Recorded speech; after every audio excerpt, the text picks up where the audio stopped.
যে সোণতকৈ সোণৰ অহংকাৰটো, সম্পদতকৈ সম্পদৰ অহংকাৰটোতহে কলিৰ নিবাস, অহংকাৰটোতে কলিৰ নিবাস। গতিকে দ্বাদশ স্কন্ধৰ মূল ভাগৱতৰ ৪ৰ্থ অধ্যায়ৰ ৪৫ নম্বৰ শ্লোকৰ পৰা ৪৮ নম্বৰ শ্লোকলৈকে এই কথাত সুন্দৰভাৱে কৈছে যে কলিযুগৰ দুখৰ অন্ত নাই, কিন্তু এটাই মাত্ৰ পৰম সুখ বা আনন্দৰ কথা, পুৰুষোত্তম ভগৱন্তৰ নাম স্মৰণ কৰাৰ লগে লগে তৎক্ষণাৎ আমাৰ মনত, আমাৰ দেহৰ সমস্ত দুখ নাশ হৈ আমাৰ পুণ্য উদয় হ'বলৈ ধৰে আৰু ভগৱত কৃপা আমাৰ মাজলৈ আহিবলৈ ধৰে। এনে কোনো পাপ নাই যি হৰি নামে কলিকালত দহন কৰিব নাই।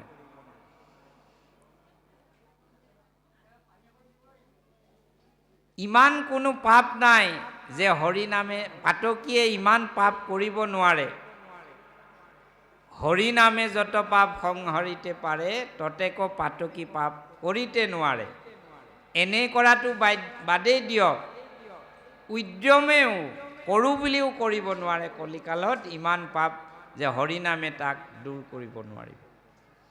গতিকে আন সাধনবোৰ জ্ঞান, তপ, প্ৰাণায়াম, তীৰ্থ, ব্ৰত, দান, যজ্ঞ আদিয়ে আমাক কলিকালত উদ্ধাৰ কৰিব নোৱাৰে। উদ্ধাৰ কৰিব কেৱল হৰি নামে, উদ্ধাৰ কৰিব কেৱল হৰি নামে। সেই অদ্ভুত গুণটোৰ বাবেই যে হে পৰীক্ষিত, সুখদেৱে ক'লে, হে পৰীক্ষিত, কলিযুগৰ এই অদ্ভুত গুণটোৰ বাবেই, কি গুণ? কেৱল মাত্ৰ ভগৱন্তৰ নাম ল'লেই পৰমাত্মা ভগৱান কৃষ্ণৰ সৎ কৃপা মনুষ্যৰ দেহলৈ আহে আৰু নামৰ প্ৰভাৱত সমস্ত আসক্তি শূন্য হৈ, সমস্ত আসক্তি শূন্য হৈ মানুহজন জ্ঞানী হৈ পৰে। আৰু জ্ঞান অহাৰ লগে লগে বৈৰাগ্য আহে, আৰু বৈৰাগ্য অহাৰ লগে লগে মানুহজন ভক্তিযুক্ত হৈ যায়, আৰু এই ভক্তিযুক্ত হোৱাৰ লগে লগে ভগৱন্তক লাভ কৰে। ভাগৱতৰ দ্বাদশ স্কন্ধৰ ৪ৰ্থ স্কন্ধত অধ্যায়ত এই কথাকেইটা পৰীক্ষিত ৰজাক সুখদেৱে কৈছে যে কলিকালত ভগৱানৰ নাম ল'লে পৰমাত্মা পুৰুষৰ অদ্ভুত কৃপা মানুহৰ ওপৰত বৰ্ষণ হৈ যায়। সত্যত ধ্যান কৰি, তেতাত যজ্ঞ কৰি, দ্বাপৰত নানানভাৱে পূজা কৰি যি ফল পাব নোৱাৰে, কলিত হৰি কীৰ্তন কৰিলে সেই সকলোবোৰ পাই যায়। এতিয়া এই কথাটো সুখদেৱে পৰীক্ষিতক এই কাৰণে শেষৰবাৰৰ কাৰণে দ্বাদশ স্কন্ধত আকৌ ক'লে। পৰীক্ষিতেতো বহি গৈছিল যে মোৰ মুক্তি কেনেকৈ হ'ব, মোৰ মোহ কেনেকৈ যাব, মোৰ ভয় কেনেকৈ যাব, মই মৰিম, এতিয়া মৰিম বাৰু মৰিম। মই শুনি আছোঁ শাস্ত্ৰ গুৰু মুখে যে মৃত্যু কালত যি ভাৱনা আহে,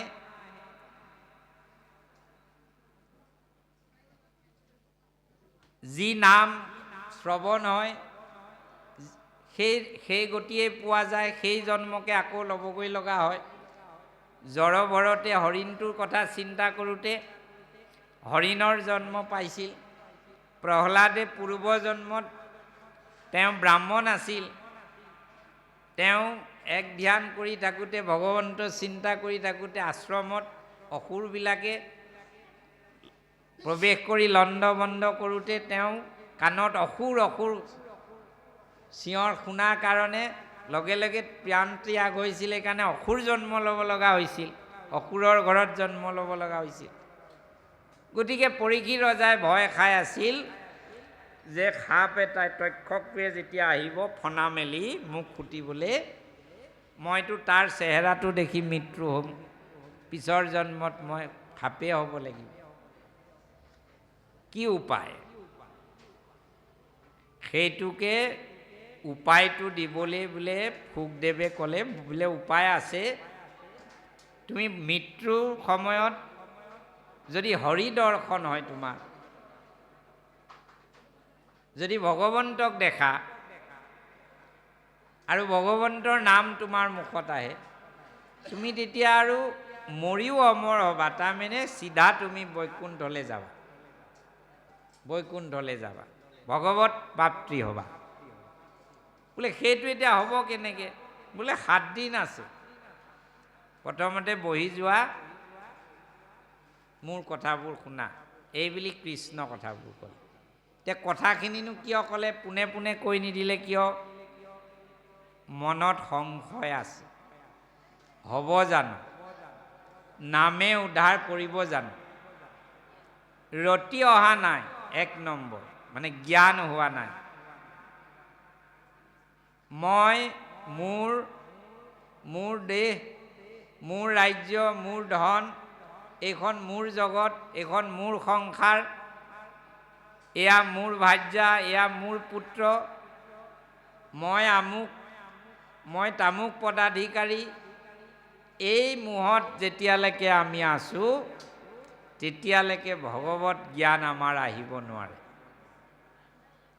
আৰু জ্ঞান নহালৈকে বৈৰাগ্য নাহে, বৈৰাগ্য নাহিলে সংসাৰত আমাৰ আসক্তি হৈ থাকে, যিকোনো এটা বস্তুত আমাৰ ইমান মোহ থাকে, ইমান মোহ থাকে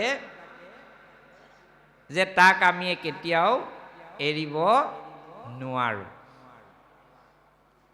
জগতখন কি, মই কোন, এই জ্ঞান জানি নোলোৱালৈকে আমাক মোহ মায়াই জগততে বান্ধি ৰাখে।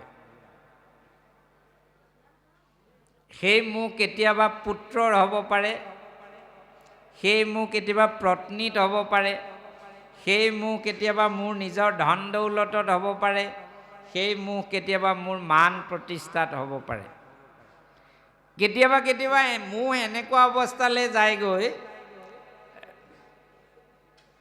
মৃত্যুৰ সময়ত যি বস্তুত আমাৰ মোহ বেছি আছিল তাকে লৈ আমি মৰিব লগা হয়। মই কথাটো সঁচা কথা, ধেমলীয়া যদিও আপোনালোকক বুজিবৰ বাবে কৈছোঁ। আমাৰ এইফালে এজন লোক আছিল, গাঁওবিলাকত জানেই আগতে বহুত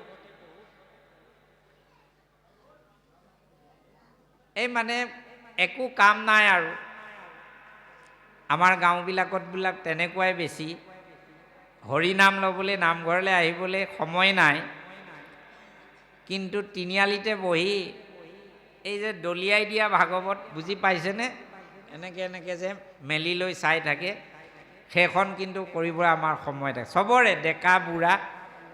ডেকাকেইজনৰ কথা বাদ দিলোঁ, বয়সস্থ কেইজনেও আমি তাকে কৰোঁ, তেতিয়ালৈ কিন্তু সময় ওলায়। আমাৰ ইফালে মোৰ ঘৰখনৰ ইপাৰে, নৈ পাৰে, তাতে এজন মানুহ আছিল, মানে তাচপাত খেলাত ইমানেই ৰাপ, ইমানেই মোহ, কোনো দিন এৰিব নোৱাৰে। এটা চাকি, তেতিয়া মানে পোহৰৰ ব্যৱস্থা নাছিল নহয়, এখন পলিথিনে মেৰিয়াই তাচযোৰৰ সৈতে ধুনীয়াকৈ ৰবৰ এডালে বান্ধি লৈ ফুৰে, জুই চলা এটা, মানে পলিথিনখন মেলে, আন্ধাৰ হ'লেও সেইটো জ্বলাই 3-4জন বহি যায়।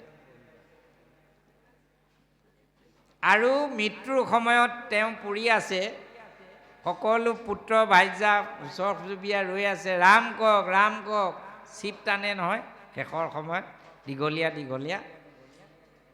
এবাৰ মানুহজনে দীঘল দি পৰি থকাৰ পৰা মাৰ টেক বুলি একেবাৰে থিয় হৈ বহি দিলে আৰু এনেকৈ পৰি গ'ল। তাৰপিছত তেওঁ প্ৰাণবায়ু গুচি গ'ল। সঁচা কথা। তেতিয়া আপোনালোকে চাওক মোহ কেনেকুৱা, মোহে আমাক কলৈ লৈ যাব পাৰে, যাৰ যি বস্তুত আসক্তি। এই আসক্তিৰ সংসাৰৰ এই মোহৰ পৰা ভগৱত মোহলৈ আমি যদি পৰিৱৰ্তন হ'ব নোৱাৰোঁ, তেতিয়ালৈকে আমাৰ বৈৰাগ্য নাহে। সংসাৰখন যে ভুৱা, ই যে দুখৰ কাৰণ, ই যে কোনো সত্য নহয়, অশ্বাশ্বত, কোনো মোৰ নহয়, ময়ো কাৰো নহয়, সকলো ভগৱন্ত, সকলো ভগৱানৰ লীলা, এই ভাৱটো আমাৰ নাহে জ্ঞান নোহোৱালৈকে। জ্ঞান কিয় নহয়, আমাৰ সংশয় থাকে। আৰু সেইটো কাৰণে কি কথা কৈছে, মহন্তৰ মুখে কথা শুনা প্ৰথমত। কথা শুনিলেহে পায় ভকতিৰ তত্ত্ব। মহন্তৰ মুখত ভকতৰ সংগত গৈ কৃষ্ণ কথা শুনিব লাগে। কৃষ্ণ কথা শুনি থাকোঁতে থাকোঁতে কৃষ্ণ নাম যিমান আমাৰ মুখেৰে কাণেৰে আমাৰ দেহলৈ যাব, কৰ্ণ পথে ভকতৰ হিয়াত প্ৰৱেশী হৰি, দুৰ্বাসনা হৰে সমস্তয়, জলৰজতে কমল যেহেন, শৰৎ কালে স্বভাৱতে নিৰ্মল কৰয়। প্ৰথম আমাৰ মনৰ মলবিলাক নাইকিয়া কৰি যাব। মল নাইকিয়া হোৱাৰ পাছতেই কিন্তু ভগৱত নামে আমাক ক্ৰিয়া কৰিব। তাৰ আগলৈকে যিমান নাম লৈ আছোঁ আমি মলতে আকৌ লেটি লৈছোঁ, এয়া হস্তিৰ স্নানহে হৈ থাকিল। মল নাইকিয়া হ'ব লাগিব। বুদ্ধদেৱে ডেকা বয়সতে যেতিয়া ভিক্ষু জীৱন ল'লে, সেই সময়ত বুদ্ধদেৱৰ লগতে বহু ডেকা ল'ৰা যেতিয়া ভিক্ষুৰ জীৱন লৈছিল, সমাজত নানান প্ৰভাৱ পৰিছিল, তেওঁলোকৰ মানে সমাজে লেই চেই চেই কৰিছিল। আৰু দুই এজনে জানিছিল যে এখেত বহুত জ্ঞানী মানুহ। তেওঁলোক বুদ্ধদেৱে ভিক্ষা খুজিবলৈ যেতিয়া এঘৰ মানুহলৈ সদায় গৈছিল, সেই মানুহঘৰৰ মহিলাগৰাকীয়ে ক'লে যে ভগৱান, আপুনি মোক কিনো তত্ত্ব পাইছে অলপ কওকচোন। সদায় এই প্ৰশ্নটো তেওঁ অনুৰোধটো কৰে। বুদ্ধদেৱে একো নকয়, ভিক্ষা লৈ গুচি আহে। এইদৰে সদায় কোৱাৰ পিছত তেওঁ জেদ বাঢ়ি গৈছে, আপুনি ক'বই লাগিব। এদিন মাত মাতিলে বুদ্ধদেৱে, বোলে আপুনি সেইখিনি শুনাৰ উপযুক্ত নহয়, আপোনাক ক'লে অথলে যাব। বোলে কিয় নহ'ব, তোমালোকে ডেকা বয়সতে সংসাৰ ত্যাগ কৰি এনেকৈ কিনো তত্ত্ব পাইছা ময়ো জানি লওঁ। কালিলৈ তুমি ক'বই লাগিব, ক'বই লাগিব, নহ'লে নহ'ব। পিছদিনা বুদ্ধদেৱে আহিল ভিক্ষা বিচাৰি। সেইদিনা তেওঁ যিটো পাত্ৰত ভিক্ষা লয়, আহাৰ লয়, সেই পাত্ৰটোত ইচ্ছা কৰি ধূলি বালি, গছৰ শুকান পাত কিবা কিবি দি আনিছে, লেতেৰা কৰি আনিছে বুদ্ধদেৱে। তেতিয়া ক'লে, বুদ্ধদেৱে যেতিয়া ক'লে, ভূ ভৱতী বিশ্বং দেহি, কোন আছা মোক ভিক্ষা দিয়া। সেইদিনা ধুনীয়াকৈ পায়স তেওঁ বনাই ৰাখিছিল, বুদ্ধদেৱক দিব আনিছে, আগবঢ়াই দিলে। বোলে এইটো পাত্ৰ কেনেকৈ, পাত্ৰটো নিদিওঁ, এইটোত তুমি চাফা কৰা। বোলে নহয় আই, আপুনি মোক তাতেই দিয়ক। বোলে মই ইমান কষ্ট কৰি বনাই আনিছোঁ, এই পায়সখিনি তোমাৰ ধূলি বালি লগা পাত্ৰ দি কেনেকৈ খাবা? বোলে নহয় মই এনেকৈ খাম, আপুনি তাতে দিব। খাবই নোৱাৰিবা তুমি, নষ্ট হ'ব, মই কেতিয়াও নিদিওঁ। দিয়া মই বাচনটো আগে ধুই লওঁ। বুদ্ধদেৱে ক'লে বোলে মাতৃ আপুনি কষ্ট কৰি ৰন্ধা অকণমান পায়স মোৰ লেতেৰা পাত্ৰটোত দিব বিচৰা নাই, তাৰ গুণ নষ্ট হ'ব বুলি। আৰু মই অশেষ তপ কৰি যি ব্ৰহ্ম জ্ঞান মই উপলব্ধি কৰিছোঁ, আপুনি কাম ক্ৰোধ লোভ মোহ গৃহত আসক্ত হৈ থকা আপোনাৰ এই অৱস্থাটোত দিলে কিবা কাম হ'বনে? মোৰখিনিও আপোনাৰ পায়সৰ নিচিনাই নহ'বনে? উদাহৰণটো এই কাৰণে অনা হৈছে, আমি যে ভাবি লওঁ কলিযুগ কালত হৰিনাম বৰ সহজ, ইমান সহজো নহয় বাপ। নামৰ ক্ৰিয়াটো তেতিয়াহে হ'ব কলিৰ মল আমাৰ নাইকিয়া হ'ব লাগিব, তাৰ পিছৰ পৰা নামৰ কাম দ্বিতীয় কাম আৰম্ভ হ'ব। প্ৰথম কামটো আমাৰ এতিয়ালৈকে যিমান নাম লৈছোঁ আমি নামৰ আনন্দ পোৱা নাই, নামত প্ৰীতি অহা নাই, নামে যিবোৰ কৰোণা কৰে বুলি কৈছোঁ সেইবোৰ আমি দেখা পোৱা নাই, যিবোৰ কাম কৰে বুলি কৈছে। কিয়নো নাম এতিয়া আমাৰ কেৱল পাপ ক্ষয়তে লাগি আছে। হয়তো আজন্মৰ পাপ ক্ষয়, নতুবা নিতে নিতে আমি আকৌ পাপ কৰি আছোঁ। আমি সংসাৰমুখী হৈ থকালৈকে তমোগুণৰ প্ৰভাৱ কলিৰ প্ৰভাৱত সদায়ে থাকিব লাগিব। আৰু কলিয়ে আমাক প্ৰতি মুহূৰ্তত আমাৰ মন বুদ্ধি চিত্ৰত বহি গৈ আমাক হৰি বিমুখ সংসাৰতে মোহাচন্ন কৰি ৰাখিব বিচাৰে। জ্ঞান আমাৰ নোপজে, জ্ঞান নহালৈকে বৈৰাগ্য নাহে। বৈৰাগ্য মানে কি? বৈৰাগ্য মানে হৈছে ত্যাগ। এই জগতখনৰ কোনো বস্তুৰ প্ৰতি ৰাগ থাকিব নালাগিব, আৰু ৰাগ থাকিব লাগিব কেৱল পৰম পুৰুষ ভগৱন্তৰ প্ৰতি। এই বৈৰাগ্য অহাৰ পাছত আমাৰ ভক্তি উদৰ হয়, আৰু ভক্তি আহি গ'লে আমাৰ পাত্ৰ সম্পূৰ্ণ হৈ গ'ল। তেতিয়াই এক নামে শুনে বা ভনে বা মনে স্মৰে অপৰাধহীন পুৰুষক সদ্যে তাৰে। অপৰাধহীন হৈ লোৱা নামে এটা নামে পুৰুষজনক তৰিব পাৰিব। কিন্তু সেই বুলি আমি নামলৈ ভয় কৰিলে নহ'ব, নাম নিৰন্তৰ ল'বই লাগিব। আমাৰ দেহটো প্ৰথম পবিত্ৰ হ'বই লাগিব। কলিকিত মলৰ পৰা আমি নিষ্কৃতি পোৱাৰ উপায়ো নাম, কলিৰ হাতৰ পৰা নিষ্কৃতি পোৱাৰ উপায়ো নাম, আৰু এই সংসাৰতে ভগৱত দৰ্শন কৰাৰ উপায়ো হৈছে নাম, ভগৱন্তৰ নাম। এতিয়া এইকেইটা শ্লোক ভাগৱতৰ দ্বাদশ স্কন্ধত ইমান শেষলে কি কাৰণে ক'লে? পৰীক্ষিতে কথা শুনি শুনি শুনি শুনি তেওঁ সকলো মনৰ মল আঁতৰি গ'ল, মোহ দূৰ হৈ গ'ল, বৈৰাগ্য আহিল সংসাৰৰ প্ৰতি। আৰু দ্বাদশ স্কন্ধতে সেইকাৰণে অলপ পিছতে আপোনালোকে পাব, তেওঁ ক'ব কি যে মোৰ ওচৰলৈ তক্ষক অহা নাই কিয়? মৃত্যুৰ বাবে সাজু হৈ গ'ল, মৃত্যুক জয় কৰিলে। মৃত্যুক জয় কৰা মানে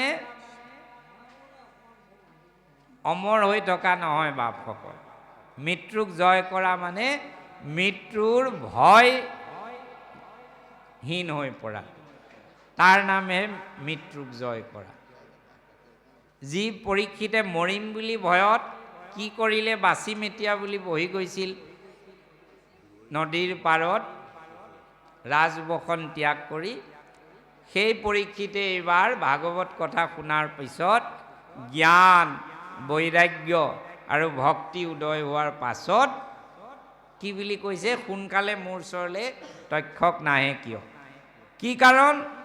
জ্ঞান হৈ যোৱাৰ লগে লগে আপুনি আচল বস্তুটো দেখা পাব। আচল বস্তুটো কি? এই আমাৰ ভিতৰত সোমাই থকা আচল বস্তুটো। আপোনালোকে আজি মোক ভকত বুলি মনতে আপোনালোকে ধৰি লৈ সেই তাৰ পৰা আগবঢ়াই আনিছে হৰি কীৰ্তন কৰি। ইয়াতো ইমান সেৱা সৎকাৰ জনাইছে। এই মুহূৰ্ততে কিন্তু মোক লেই চেই কৰিব। মোক মই যদি ইয়াত দীঘল হৈ পৰি যাওঁ, মোৰ প্ৰাণবায়ুটো যদি গুচি যায়, আপোনালোকে মোক নুচুব আৰু এই ঠাণ্ডাত আকৌ গা ধুব লাগিব। দুজন মানে ক'ব সোনকালে নামঘৰৰ পৰা উলিয়াই দিয়ক, প্ৰসাদকেইটা বেয়া হ'ব, চোৱা হ'ব। তেতিয়াহ'লে বাপসকল, বস্তুটো মই বাহিৰত দেখাজন নে মোৰ ভিতৰত থকাটো? আপোনালোকে কাক সন্মান কৰিছে? মোৰ ভিতৰত থকাটো। এতিয়া এই মোৰ ভিতৰত থকাটোতো কিন্তু চবৰে ভিতৰতে আছে নহয়। আছে যদি আকৌ ইজনে সিজনক আমাক খোচা পিন্ধা কিয়? এইটোৰ নামেই মায়া। এইটোৰ নামেই মায়া। এই মায়া ছেদ হোৱাৰ উপায় এটাই হৈছে নিৰন্তৰ হৰিনাম কীৰ্তন। মায়ানো কি? ভাগৱতত কৈছে, অ বস্তু ক দেখাও মই বস্তু ক আৱৰি, এহিষে মোহৰ মায়া জানা নিষ্ট কৰি। মই বস্তুটো লুকুৱাই ৰাখোঁ, অবস্তুটো দেখাই দিছোঁ। এইটো অবস্তু, মোৰ অবস্তু, এইটো মৰাৰ পিছত পচি যাব, জ্বলাই দিব। আচল বস্তুটো আছিল ইয়াত। কিন্তু আমি সেই অবস্তুটোকে বস্তু বুলি ভাবি লওঁ এওঁ মোৰ আপোন, এইকেইটা মোৰ ল'ৰা, এইকেইটা পৰৰ ল'ৰা, এইকেইটা মোৰ গৰু, এইকেইটা আমুকৰ ঘৰত দে দুচাত। তাতোতকৈ ডাঙৰ কথা, ভকতৰো মায়া লাগি থাকে। এওঁ আমাৰ খেলৰ ভকত, সেইজন তেওঁ খেলৰ ভকত, একেলগে নচলিব। তেতিয়াহ'লে বস্তুক দেখাই নাই, অবস্তুককে আমি দেখাই আছো। এই মায়াটো নাইকিয়া কৰি জ্ঞান আহিলে কি হৈ যাব? সমস্ত ভূতত দেখিবেক নাৰায়ণ। আচল বস্তুটো নাৰায়ণহে, সকলোৰে ভিতৰত সোমাই থকা নাৰায়ণক দেখিব। আৰু নাৰায়ণক দেখাৰ লগে লগে কি হ'ব? কোনো শত্ৰু নাই, কোনো মিত্ৰ নাই, কোনো ধনী নাই, কোনো দুখী নাই, কোনো জীৱক মই মাৰি কাটি চাল চেলাই মই তেতিয়া আৰু খাব নোৱাৰিম। চব হৰি, যত দেখা নিৰন্তৰ হৰিময়, যত দেখা চৰাচৰ হৰিময় নিৰন্তৰ। পৰীক্ষিত ৰজাৰো সেইটোৱে হ'ল। জ্ঞান বৈৰাগ্য ভক্তিৰ যোগে তেওঁ মায়া ছেদ হৈ সমস্ত ভূতত যেতিয়া হৰি দেখিল, শুকদেৱে ক'বলৈ লৈ কৈছিলে, তুমি ভয় কৰিছা তক্ষকটো দেখিবা বুলিহে, মই তক্ষক নহয় হৰিক দেখাই দিম। তেতিয়া তেওঁ বুজি পাই গ'ল যে তক্ষক আন একো নহয়, হৰিয়ে, মোৰ ওচৰলৈ হৰিয়ে আহিছে চতুৰ্ভুজ ৰূপ লৈ।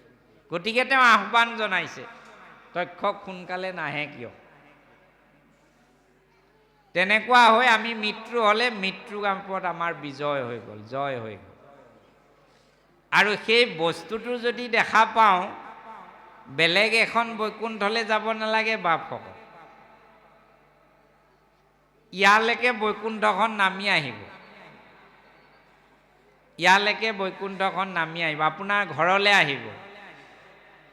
আপুনি মই ভাবি আছো যে মই ঘৰখনৰ মুৰব্বী, মহিলাগৰাকী মোৰ কথা মতে চলিব লাগিব,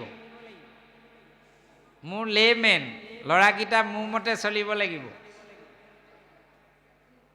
কিন্তু স্বৰূপত যদি ভাবি লওঁ, বোলে কোনো নহয়, যত দেখা চৰাচৰ হৰিময় নিৰন্তৰ। এয়া মায়াহে, ভাৰ্যা নহয় মোৰ ভগৱন্ত। ভাৰ্যাই যদি স্বামীজনক ভাবে এয়াই মোৰ ভগৱন্ত, এওঁ দেহৰ ভিতৰতে ঈশ্বৰ আছে আৰু এখেতক সেৱা কৰিলে ভগৱন্তই পাব।